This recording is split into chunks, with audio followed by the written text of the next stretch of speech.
I'm now in St Albans, and I'm here to meet the Singer family. These people are so obsessed with the Bentleys, you wouldn't believe. In fact, they're as obsessed as the Bentleys boys were back then. And I want to meet them because I'm obsessed too. And I want to know why they're so fascinated with these beautiful, beautiful cars. So let's go and see them. Crunch, crunch, crunch, crunch, crunch.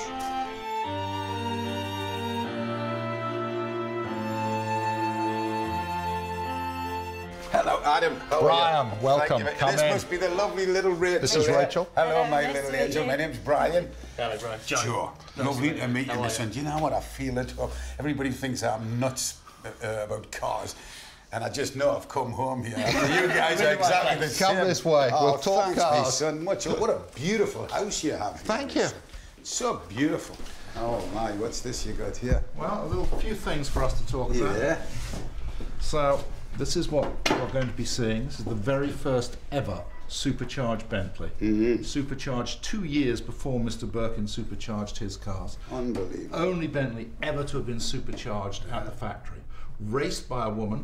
And she raced it at Southport Sands, was very, very successful. There she is racing it at Chelsea Walsh. And she's got a bit of backslide on there, hasn't Oh yeah, she? a lot of slide. Yeah, good girl.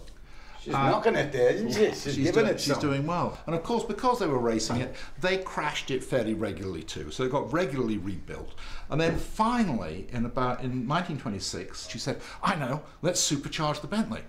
And they took it to the service department, not the racing department, the service department at Cricklewood, where Bentleys were being built, and Bertie Kensington Moyer stuck on a supercharger for her. So they went and raced that, and they were very successful. They ran at Chelsea Walsh, where she got fastest time of the day. She beat some very famous men. She was very successful. But the problem is because it was cutting-edge technology, pistons kept melting, things kept breaking down, and it kept driving them mad. And the thing absolutely flies, doesn't stop, because it has no front brakes, and still raced by a woman.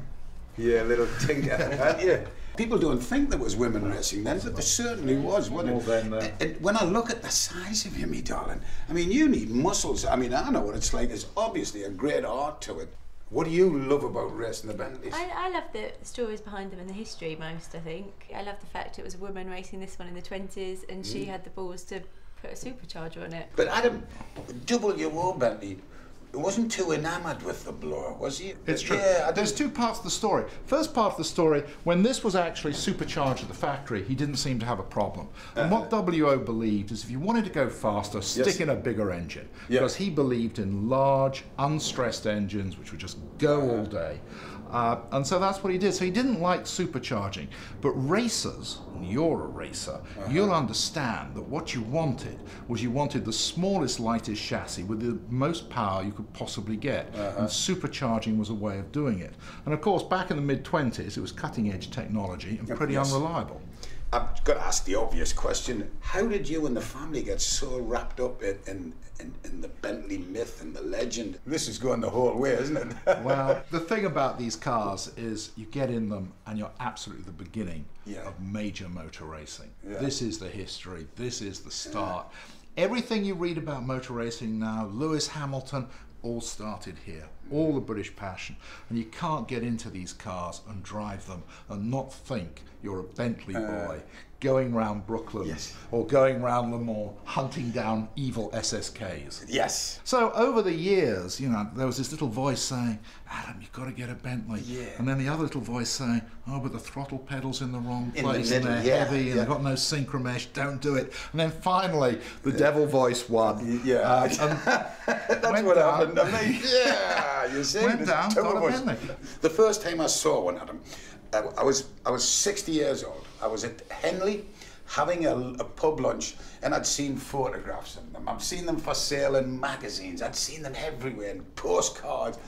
And then I just heard this rumble, and I went, what's that? And there was this wonderful old chap, white hair, little flat cap on, just tooling up, and I just went, I've got to have one. Did you find, once you'd got the Bentley, because I went out, bought a Bentley, and I found that the first 1,000 miles was the most miserable 1,000 miles of my life because I couldn't change gear. So you go into the gear roundabout, you need to change gear, down into second, and stop. Everybody's around you on the roundabout, honking their horns up, back into first, start again. Yeah, it just takes forever. It's bloody awful, because I didn't realise that the clutch itself was this genius thing, which sort of works until you get about halfway down, and then it negates everything. You know, so, and you've really got to have huge cojones to actually go out in traffic when you first buy it, because you don't know what's going to happen. I quite like the fact that it's hard to drive. Yeah. It's not like a modern car, you know, and you have to double the clutch and the throttle's in the middle, and it teaches you a lot about driving, learning how to do those things, which everyone takes for granted with a modern car. Who's the quickest between you? Joe! I may be the quickest, but she's the bravest. She's the bravest, exactly. Yes, I agree with you, me darling. I'm starting to feel bad because I haven't raced mine, even though it's not set up to race, and it might, you know, but it's... Excuse me, to set your car up to race, you get a big spanner, tighten up the shocks and go. You're going to lose your rock and roll credentials if you don't drive. I shall buy that spanner. That's a wrench in America. We can give you one, yes. I shall buy that spanner and tighten.